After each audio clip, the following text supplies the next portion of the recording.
seems like the center, like, bus hub. So there's always a lot of buses and a lot of people crossing the street and people waiting for buses on that side. And on the other side, the park, sometimes I drive by there around lunchtime, and there's a lot of business people getting food at the food trucks, and homeless people kind of hanging out. And I guess, like, in the afternoons, there's, like, teenagers kind of hanging out in the park. And I've seen some events. I guess they had Pride there this summer, maybe, and they had an art thing recently, which is, I've seen the boat installation.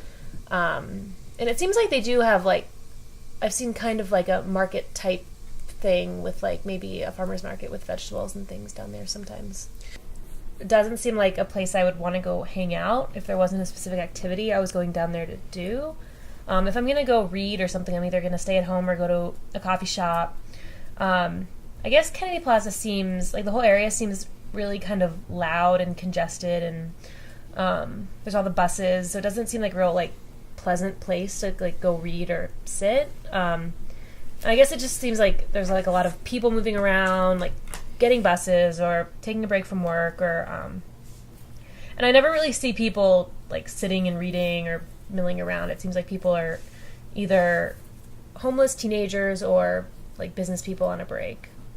So it seems like the center of, like, the buses. And also, I mean, I think the plaza, it seems like a nice area. There's the fountain. It's pretty.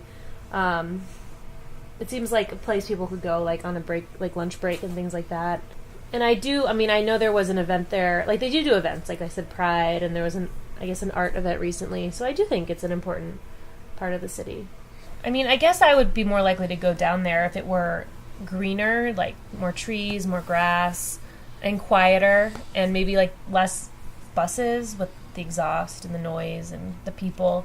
And I guess if there were more, like, structured activities or more of, like, a market or, like, things to eat or something like that, I'd be more likely to go down there. Well, I just moved here from Albany, New York, and they have a really great park in downtown called Washington Park.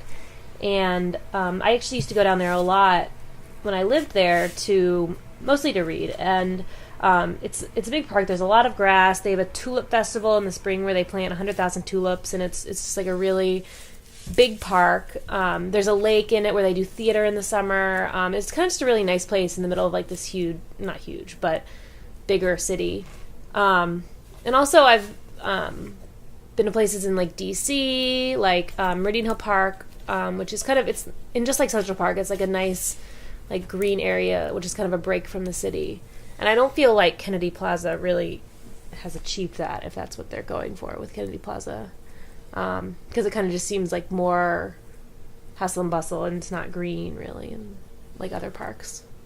Having green spaces is important for urban communities, and especially playgrounds, especially in urban communities having playgrounds. I mean, I know there's not a playground in Kennedy Plaza, but I think that would be something that might improve Kennedy Plaza if there were a playground. I feel like that's an important part of any community, just for, like, making community connections and having a place for kids to go and play, and having, in an urban environment, since there's so much pavement generally, having green spaces is important.